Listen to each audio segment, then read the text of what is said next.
Menang dari Vietnam serasa juara Piala AFF, meskipun ini masih babak penyisihan pada Piala Asia.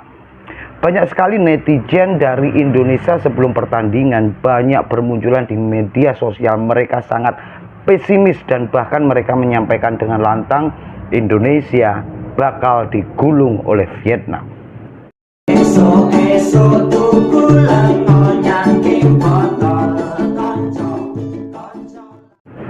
Kembali lagi di sliding tackle-nya Cak Ruri. Jadi pertandingan malam ini kita sangat-sangat bangga dan seneng banget dengan tim nasional Indonesia. Terlepas dari itu semua, meskipun Indonesia hanya menang tipis, tapi sangat senang karena ini adalah modal awal saat Indonesia nanti akan melakoni laga berikutnya saat melawan Jepang.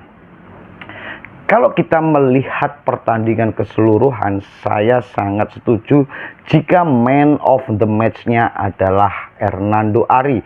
Banyak sekali penyelamatan yang dilakukan oleh Hernando Ari, apalagi pada menit-menit akhir, penyelamatan yang luar biasa dari sebuah tendangan yang kenceng dari pemain Vietnam. Kalau kita berbicara tentang lini pertahanan, malam ini sangat solid, sangat luar biasa. Jordi Amat sangat jarang melakukan kesalahan dibandingkan dengan pertandingan di sebelumnya. Malam ini Jordi Amat sangat luar biasa dan akhirnya diganti oleh Rizky Ridho yang sebenarnya dipersiapkan untuk pertandingan melawan Jepang. Kenapa? Karena kita tahu Jordi Amat cedera, terkena sikut dari para pemain Vietnam. Dari keseluruhan pemain, saya sangat terpukau seperti pertandingan yang sebelumnya saat melawan Irak. Permainan Marcelino memang benar-benar luar biasa, top. Luar biasa. Ada beberapa akselerasi yang dilakukan oleh Marcheng ini benar-benar mengecoh pertahanan Vietnam. 2-3 pemain sampai dia lewati, meskipun akhirnya belum mampu untuk menciptakan sebuah gol.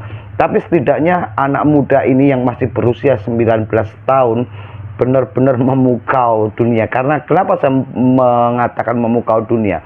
Saya yakin Piala Asia kali ini benar-benar akan diperhatikan oleh semua mata di penjuru dunia. Dan Marcelino menunjukkan itu.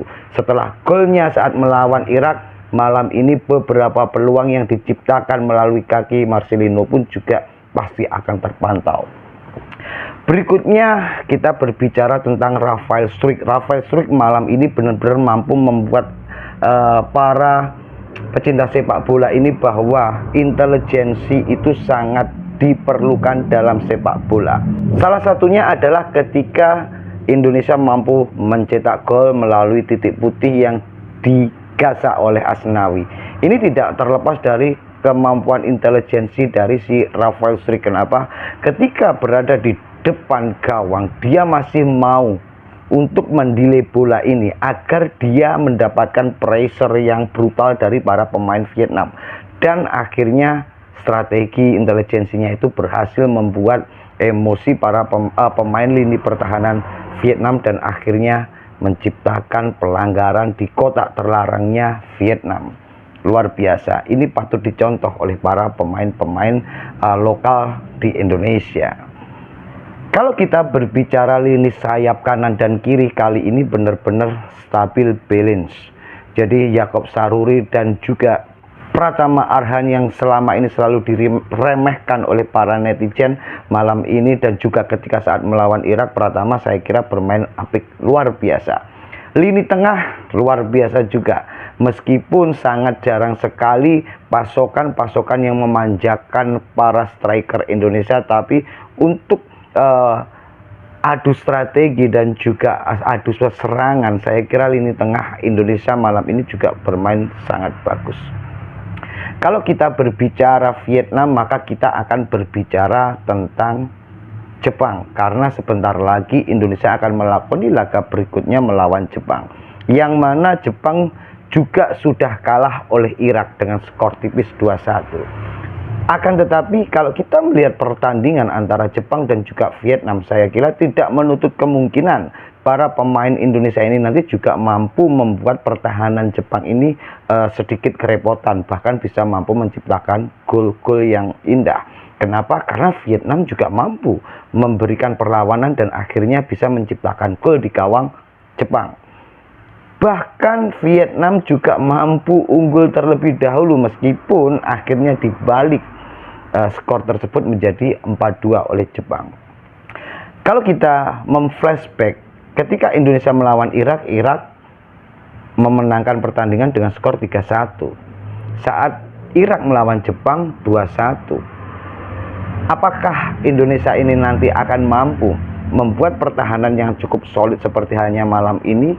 Saya kira Elkan Bagot kan memang tidak diturunkan karena terkena akumulasi kartu. Ini kesempatan untuk menata stamina kembali untuk menyongsong pertandingan berikutnya yang lebih berat, yaitu melawan raksasa Asia yang kita tahu sudah langganan. Selain Piala Asia, Piala Dunia pun sudah sering kali dicicipi oleh tim nasional Jepang.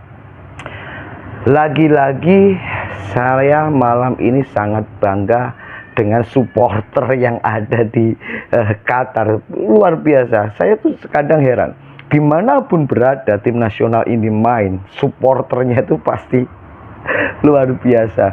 Yang bikin gue kecewa yaitu supporter layar medsos. Kok bisa-bisanya dia itu ngomong ucapan adalah doa sebelum pertandingan Indonesia bakal digulung habis oleh Vietnam. Aneh, yo sih wong-wong iku asli dukung negara dewe kok nggak yakin. Kalau saya sih realistis, meskipun seberat apapun lawan yang akan dihadapi timnas Indonesia, saya selalu berharap untuk menang meskipun di atas kertas Indonesia ini jauh. Kalau kita berbicara tim nasional Indonesia, pada grup ini Indonesia berada pada ranking FIFA terendah dan selalu dianggap remeh oleh semua kalangan. Kenapa? Kita tahu ranking FIFA Indonesia 145. Dan ketika kontestan yang berada di grup ini berada di atas angka 100, ya pantas aja kalau Indonesia diremehkan. Lagi-lagi ranking FIFA itu bukan patokan, karena kalau kita teringat pada tim nasional Maroko. Berikutnya saya kira ini adalah modal awal yang luar biasa. Indonesia mendapatkan poin penuh pertamanya. Ini adalah modal awal untuk meningkatkan kepercayaan diri para pemain timnas Indonesia untuk melakoni laga melawan Jepang. Indonesia selalu mempunyai motivasi ataupun semangat juang yang luar biasa. Semoga nantinya saat melawan Jepang Indonesia benar-benar mempunyai emosi yang luar biasa, mempunyai kegigihan, mempunyai kepercayaan diri, disertai dan diimbangi visi misi pertandingan permainan yang juga luar biasa. Secara keseluruhan pemain Indonesia ini luar biasa. Ketika para pemain Vietnam ini menguasai bola, para pemain Indonesia minimal 2-3 langsung mengepung, mempresur para pemain Vietnam ini, sehingga para pemain Vietnam tidak mampu mengembangkan strateginya, permainannya, dan akhirnya tidak mampu untuk menciptakan peluang-peluang yang berbahaya di lini pertahanan Indonesia. Hernando Ari saya kira malam ini top, luar biasa banget. Banyak orang yang berbicara bahwa Hernando Ari ini adalah kiper yang imut katanya. Masuk arek cilik pendek bisa menjadi seorang tim nasional Indonesia. Tapi malam ini Hernando Ari benar-benar menunjukkan kemampuannya bahwa dia memang layak menjadi tembok pertahanan terakhir untuk tim nasional Indonesia. Asnawi saya kira seperti biasa dia selalu mencoba untuk adu sprint, tapi kali ini Asnawi jarang sekali melakukan itu. Tapi lagi-lagi permainan back sayap dan juga sayap Indonesia malam ini benar-benar balance, seimbang antara kanan dan kiri. Ini mampu untuk menciptakan peluang-peluang bagi para striker, meskipun beberapa peluang benar-benar sangat terbuang sia-sia. Rafael Struijk beberapa kali juga menyia-nyiakan peluang tersebut. Ada kemudian di babak kedua benar-benar Sintayong ini membuat kita gemes pokoknya.